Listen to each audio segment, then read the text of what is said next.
When silence speaks, the invisible bonds between souls. Have you ever felt that someone was thinking about you even when there's absolute silence between you?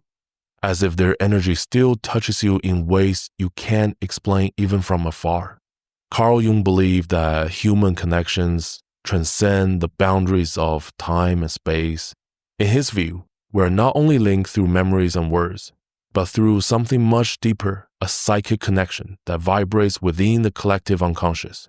When someone truly feels your absence, it doesn't just linger in their mind. It pulses through their body, their soul, through signs that defy logical explanation. In this video, you will discover 5 of the most subtle yet powerful signs that someone is yearning to see you. But be mindful, this is not about superficial longing or forced messages. This is about genuine yearning, what Jung would describe as something rising from the deepest core of the psyche, where repressed emotions become symbolic energy, trying to find their way back to you. Because when a soul calls out for another, it sends signals. And when you learn to recognize them, you'll understand that silence can speak louder than any word. Perhaps while watching this video, you'll realize that the emptiness that hurts you is also hurting on the other side. That the person you thought had forgotten you still revisits your shared memories every day. Rumi teaches us that every true encounter leaves a mark on the soul. And these marks are not erased by distance. They simply rest, waiting to be reawakened. That's why you shouldn't skip this video. What you're about to hear may forever change how you perceive unspoken emotions, broken glances, and the coldest silences. Right now, as you're listening, someone may be longing for you deeply and you don't even know it.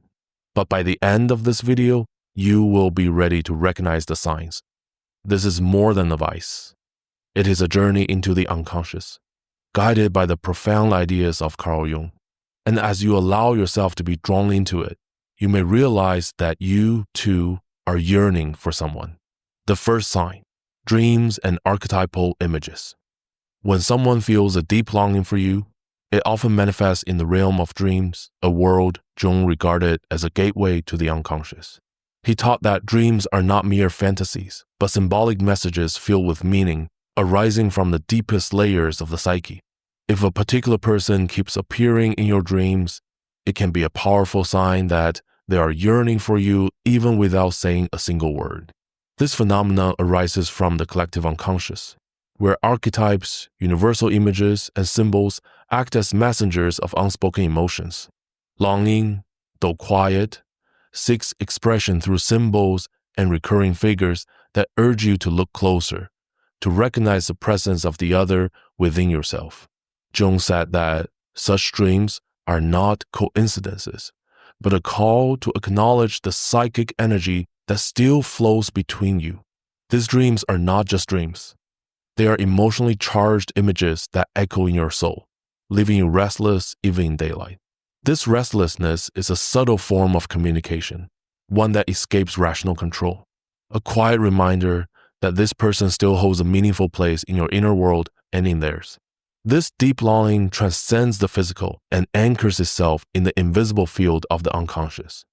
Recognizing the signs that appear in dreams is a way of reconnecting with what Jung called the shadow, the repressed or forgotten aspects of the self that must be integrated to achieve wholeness. When someone misses you, a part of their own shadow may be tied to your absence. And this shadow reveals itself in your unconscious through dreams, symbols, and deep emotions. So do not ignore the face or memory that appears in your dreams with intensity and emotion. It could be your unconscious speaking, revealing that an invisible bond still exists between you, a bond that transcends time and space, a bond that lives in the realm of archetypes and pulses within the soul. Part 2. The silence that speaks more than words. For Carl Jung, the silence between two people can be just as meaningful as a long conversation. Silence, in this context, becomes a language of its own, a powerful vessel for emotion, especially when words are absent or suppressed. Paradoxically, the lack of contact can be the clearest expression of an unspoken feeling, an emptiness that quietly screams for presence. When someone truly longs for you, silence is not void, it becomes a message, a sign of the inner conflict between the desire for closeness and the fear of vulnerability. Jung explained that this tension lies at the very heart of the human psyche, the deep yearning for another, and at the same time, the terror of truly being seen. That's why silence is never really empty. It is filled with emotion, with hope, with pain. Have you noticed that some people never fully disappear from your life? Even in silence, they continue to appear in your thoughts, in your memories, in moments that carry their presence without a word being spoken. Jung called these experiences emotional complexes, psychic centers, charged with emotional energy that surface in unexpected ways. In a glance, in a memory, in an almost mystical coincidence, this loud silence is a sign that longing still exists even when there are no words. Because true communication, Jung taught, is not only found in what is spoken, but in what is felt deeply and wordlessly. What was not said, what remained unspoken, still holds power. And silence becomes the very channel through which longing expresses itself. So, if you feel a strange silence between you and someone, listen closely. It may be speaking louder than you think. It may be revealing that someone is yearning for you, but is afraid to open their heart again. Part 3. Small Gestures and Synchronicities. Jung introduced a revolutionary concept to explain the mysterious ways our inner world connects with the outer, synchronicity. He described it as a meaningful coincidence, a moment where something in the outer world mirrors something inside you, not caused by logic, not explained by reason, but deeply significant nonetheless. When someone is longing for you, the universe may respond with these subtle signals. Have you ever felt chills while hearing a certain song, the one that reminds you of them? Or found yourself in a place you once shared together, as if drawn by invisible threads? Maybe a word, a scent, a photo, or even a random memory appears out of nowhere, and it feels like more than coincidence. Jung would say these are manifestations of synchronicity, messages from the unconscious, emotional bridges between two souls reaching across distance and time. These small signs are not random. They carry the psychic energy of nostalgia, of connection, of unresolved emotion. They emerge as non-verbal messages, sent from one soul to another, expressing what the ego cannot. They can also show up as small, spontaneous gestures, a message sent impulsively, a forgotten gift returned, an old photograph reappearing unexpectedly. These gestures are often the unconscious mind's way of restoring balance, of trying to heal or reconnect. That's why you must not overlook these everyday moments. They may be the path the other soul has chosen to reach out, to say, without words, I haven't forgotten you. I still feel you. The saudade, that deep, aching longing is alive, pulsing beneath the surface, waiting to be recognized. Part 4. The energy that still vibrates between you. For Jung, the psyche is not an isolated container. It is constantly interacting with others, forming an invisible web of shared emotional energy. When someone feels a true longing, it creates a vibration, a subtle, psychic ripple that, even across distance, can still be felt. Have you ever experienced a moment where the air felt thick with tension or emotion, even when no one said a word? That intangible energy, the heaviness in the chest, the sudden restlessness, the unexpected tears is not imaginary. Jung called this the psychic field, an invisible dynamic force that exists between people with a deep bond. This field can remain active long after words have stopped, as if a thread still connects you, tying one soul to another across unseen space. This energetic connection can reveal itself physically.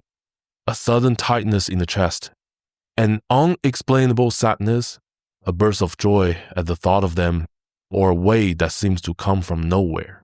These are echoes of the other's presence still vibrating within you. A reminder that, even if they're far away, a part of them is still with you. This is not imagination. It is the subtle, energetic truth of connection. And if you can feel it, there is a chance that they do too. Part 5, Intuition, the messenger of saudade. So if you ever felt this kind of energy, this inexplicable sadness or saudade with no clear reason, know this. It might not be just a passing emotion. It could be the echo of a bond that still exists, a silent vibration, reaching across time and space, a sign that someone may still be longing for you, quietly, powerfully, beyond the reach of logic. Carl Jung considered intuition one of the deepest functions of the psyche, a form of knowing that goes far beyond rational thought. To him, intuition wasn't a guessing game or wishful thinking. It was a direct line to the unconscious, the part of the self that perceives the unseen, feels the unspoken, and recognizes the emotional truths hidden beneath the surface. So when someone sincerely longs for you, it's possible that your intuition picks up on their energy. That sudden urge to reach out to someone, the feeling that you're on their mind, even if you haven't spoken in months, the strange certainty that your soul is being remembered, these are not accidents. For Jung, such impulses were not coincidences, but expressions of the unconscious, signals from the soul. They are bridges of longing, invisibly constructed and quietly perceived. And intuition becomes a messenger that carries them. Intuition is the voice of the self, the inner center of the psyche that strives for wholeness and deep connection. Through intuition, you don't just see the obvious. You feel the invisible. You sense the lingering presence of someone who may not be with you, but is somehow still within you. So trust those whispers, that breath of knowing that brushes your soul without a sound. That gentle tug at your heart for no apparent reason. There might be signs that longing still exists, and that the saudade you feel is not one-sided. That perhaps, even in silence, it is mutual. Have you ever felt something stir inside you, something you couldn't name? As if a memory were trying to return before you even remembered it? Have you ever woken from a dream whispering their name? With no explanation, only emotion? There are moments when absence becomes more than a condition. It becomes an atmosphere. It settles in your gestures. It lives in your breath. It casts a shadow across your gaze. That unshakable tightness in your chest, the sting that comes with twilight, or a melody that seems to know exactly what you've lost, that isn't just sadness. It is something primal, something deeper. Jung would say, that is a whisper of the shadow, the unconscious part of you that holds your buried desires, your repressed emotions, and the love you were never able to fully live out. What you won't admit, but can't forget. What you try to silence, but keep speaking in symbols. Some people don't need to be physically present to shape your world, because not all connections need words or logic to survive. Sometimes, a soul simply refuses to leave yours. You try to forget. You try to move on. You distract yourself, tell yourself it's over, it's just memory. But something greater than willpower still calls them back to you. Because some bonds defy closure. Some memories don't fade, they vibrate. They pulse through songs, through places, through dreams. You think of them at the most unexpected moments. Not because you're clinging to the past, but because something invisible is still alive between you. You feel it when the world is quiet, when your mind isn't trying, when your heart remembers without your permission. And then you wonder, do I live in their silence too? Do I appear in their thoughts when they stare off into nothing? Because some people say nothing, but feel everything. And some leave not because the love is gone, but because fear, pride, or old wounds won't let them stay. But even then, a part of them may still call for you, not in words, but in vibrations, in synchronicities, in moments that feel too precise to be meaningless. What if that song you heard, right as it entered your mind, wasn't coincidence? What if that breeze you felt in that familiar place, the dream that came again and again, The sudden warmth or ache, what if it was all encoded messages from a soul that still feels yours? The soul, after all, has its own language, and it rarely speaks in words. Intuition is the oldest voice inside us. When it speaks, listen, not with your mind, but with your entire being. Because when longing is real, it doesn't always announce itself in grand gestures. Sometimes it simply echoes softly but insistently in the quiet places where two souls once met. It does not shout, it whispers to those who know how to listen. It does not shout. It reveals itself only to those who have learned to listen. That unexplainable feeling, that sudden premonition, it is often the expression of something unresolved. Sometimes it's a sign. Someone on the other side is quietly remembering you, caught in an inner conflict between wanting to return and not knowing how. Pride, fear, the belief that it's already over. These can become high, silent walls. But even behind those walls, the soul continues to speak, and often it speaks through the body. A restlessness with no clear cause, a fatigue that weighs without reason, a vague unease that lingers like a shadow. These are the ways the unconscious tries to tell us. Something wants to be seen, acknowledged, perhaps even healed. If a connection was real, if it left a mark deep within you, it doesn't simply vanish. It may go quiet. It may sleep for years, but it does not fade. Jung spoke of archetypal imprints, symbols that embed themselves in our psyche, resonating every time something in the world around us awakens them. And often, those imprints are shared. What you feel isn't always just your own.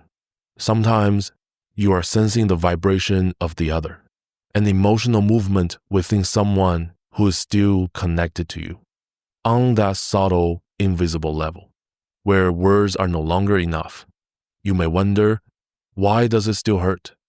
Even now, why is it resurfacing just when I thought I had let go?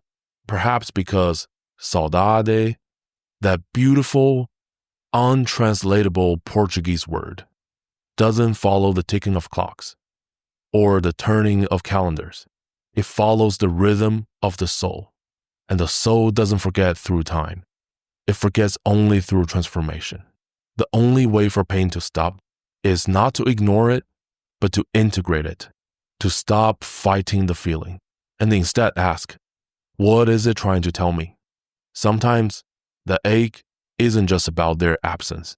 It's because a part of you stayed behind and hasn't fully returned yet.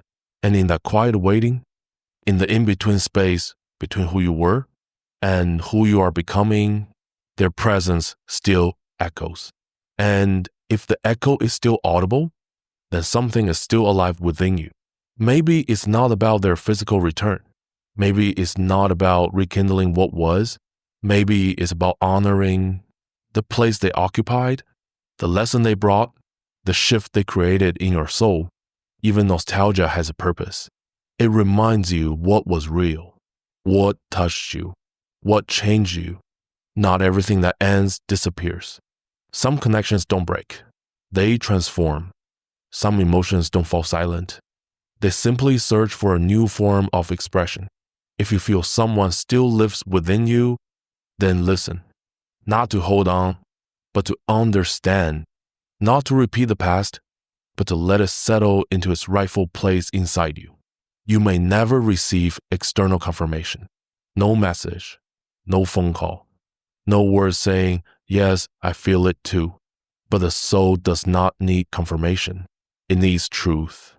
And if something in you still stirs, when their name is whispered in your mind, if your chest tightens at the sound of their laughter, real or remembered, then accept that stirring. There is nothing more human than longing, and nothing more sacred than love, even when it exists only in silence, even when it exists only from afar. And it's in that honest recognition, in that non-judgmental acceptance, that healing begins. Not to forget, but to be free. Because true closure is not forgetting. True closure is peace, and peace begins when we stop denying what we feel and begin to listen to what the soul has been whispering all along. Sometimes the strongest connections are the ones we can't see, but we never stop feeling. There are memories that are not simply reflections of the past. They are part of the present. They live in the body, in the skin, in the breath. They do not rest in photo albums or old dates. They dwell in the quiet moments when everything seems still, and suddenly a name is spoken and your heart trembles without permission.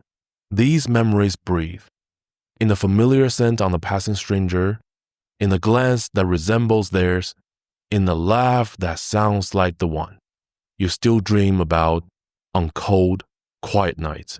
And in those moments, you remember, some loves don't leave. They simply change form and live on softly, silently, truthfully. Because emotions do not follow the rules of time. Emotions do not follow the rules of time. There are sorrows that inscribe themselves into a season that never truly changes. Even as leaves fall and bloom again outside, something within you remains still untouched by the passing of days. You notice it when you think you've moved on. And then, without warning, a single word, a song, a fleeting gesture breaks you open, as if the absence you buried so carefully refuses to fully disappear. And then you realize this isn't just sadness. It's the echo of what was left unsaid. It's the unresolved energy still pulsing between you and another soul.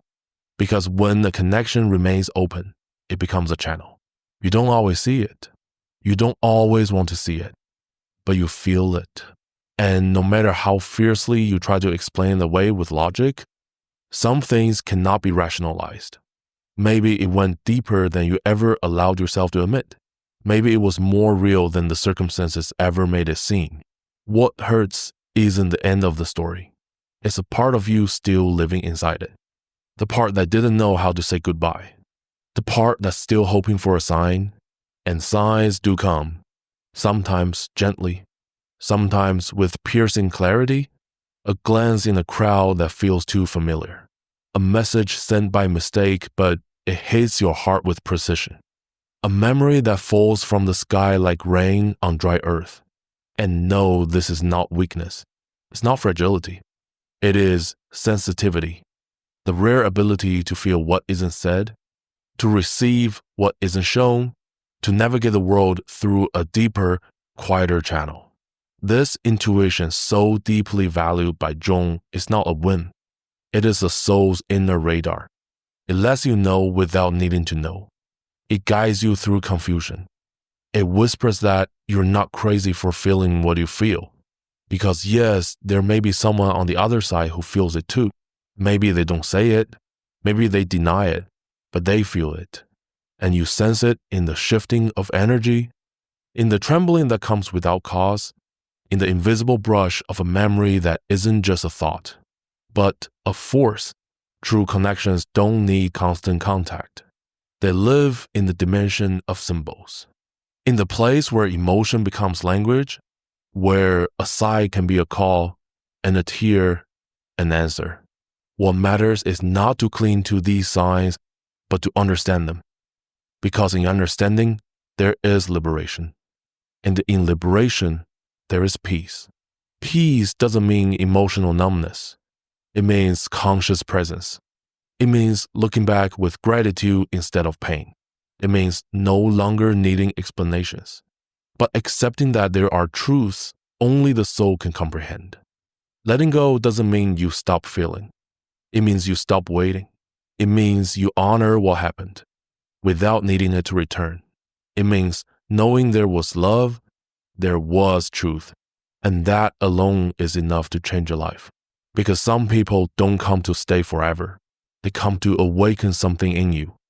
And once that part of you has awakened, their role is complete. Even if you don't yet understand why.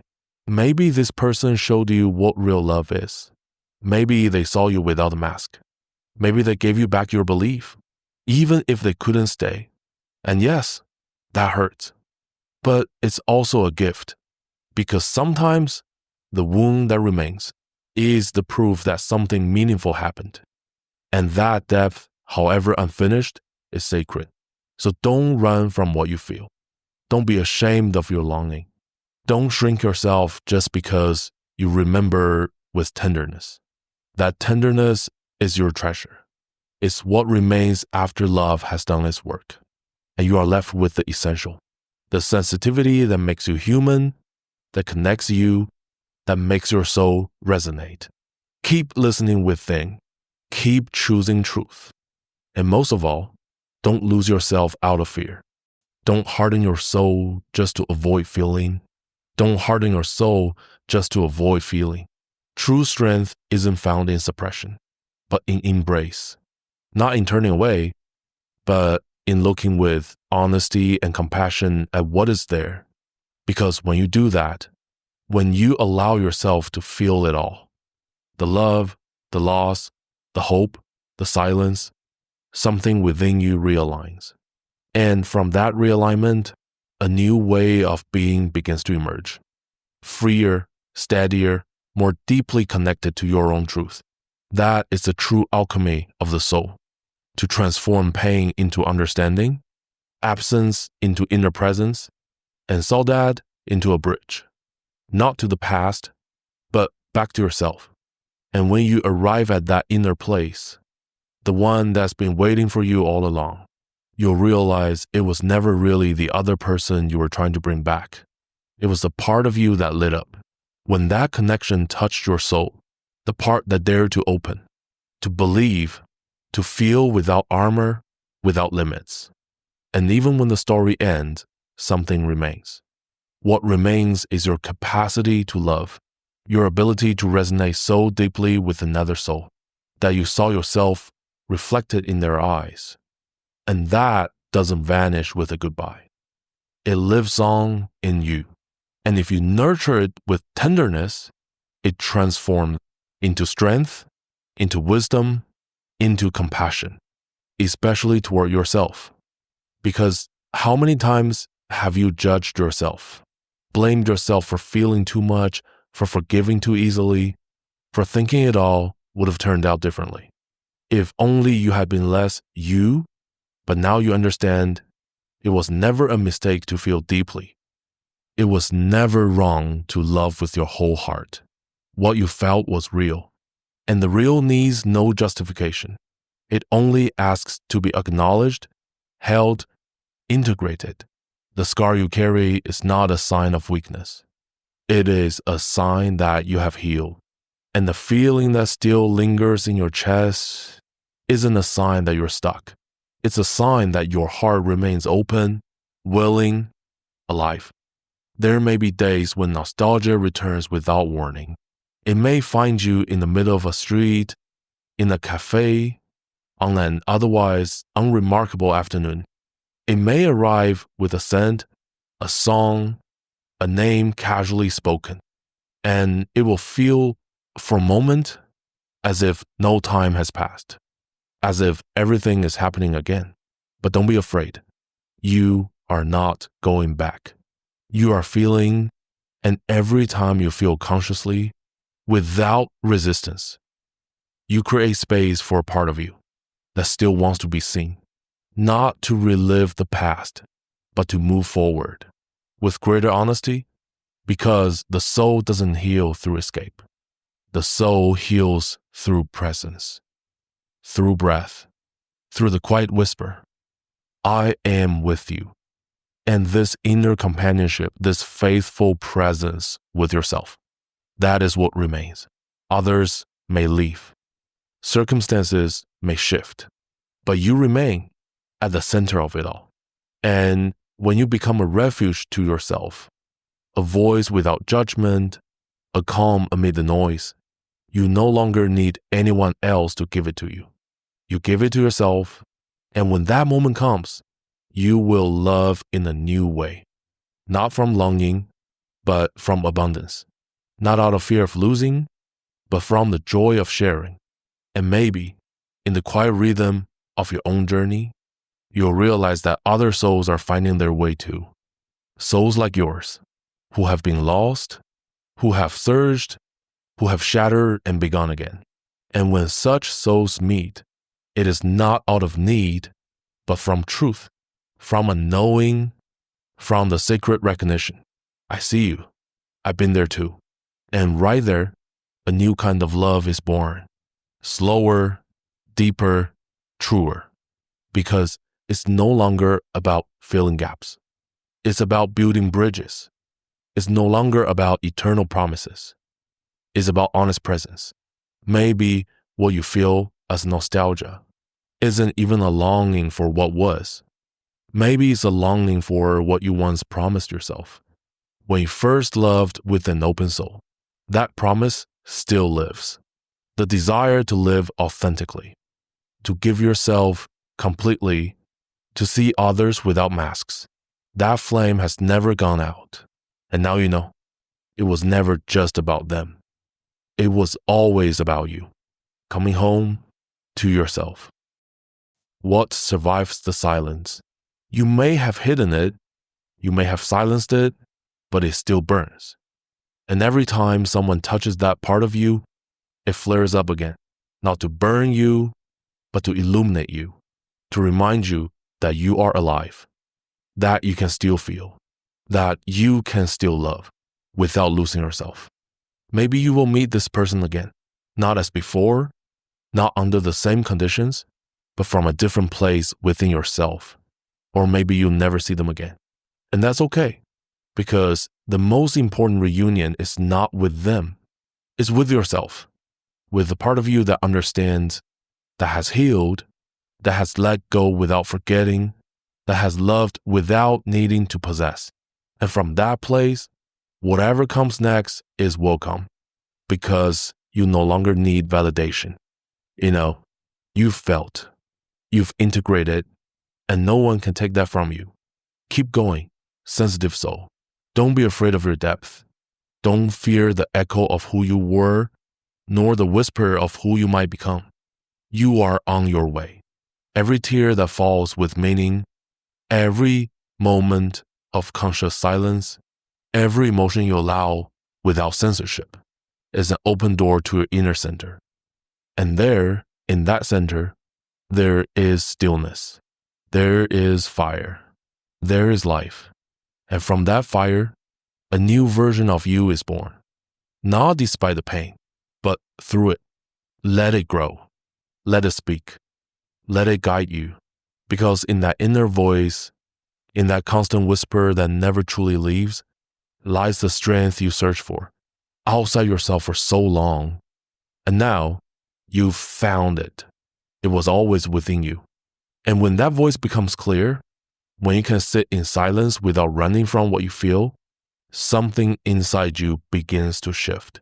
At first, it's barely noticeable, like a breeze moving the curtains, but you sense it. Something has changed. You no longer need to chase answers. You no longer ask in desperation. If they still think of you, if they remember, if somewhere in the corners of their world, there's still a place with your name on it, you begin to understand love isn't measured by duration, but by depth.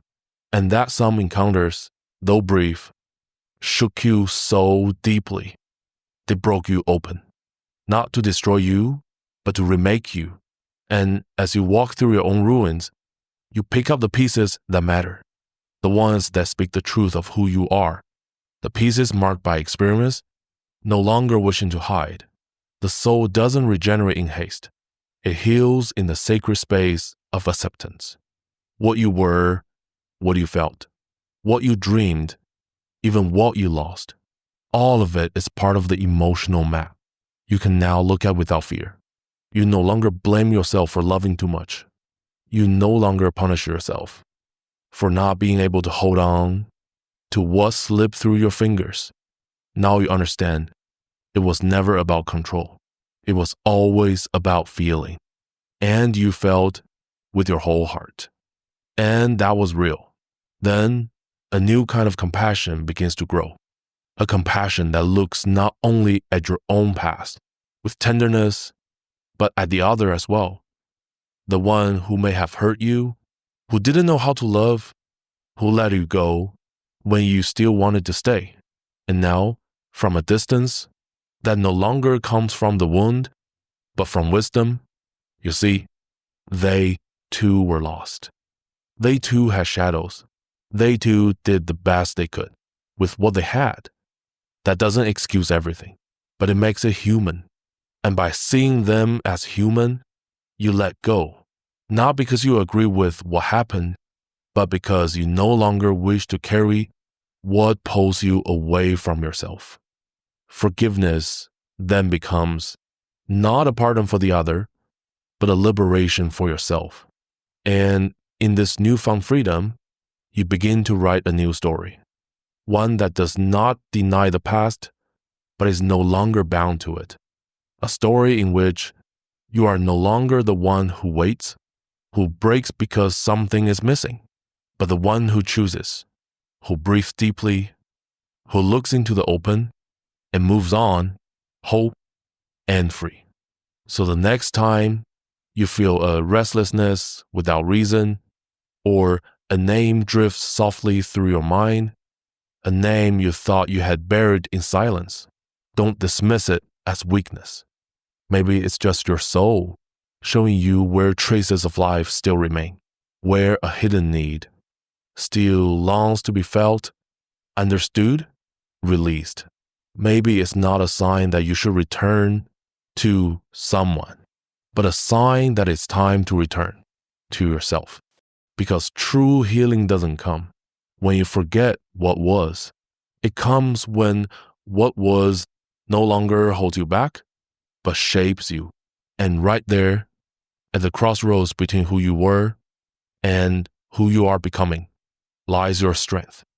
The strength to love without fear, to remember without pain, to move forward with a heart that may have been wounded, but remains open.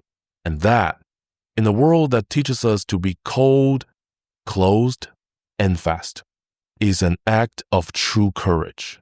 Because what survives the silence, what endures the absence, what lives on beyond the end, still beats within you, softly, truly alive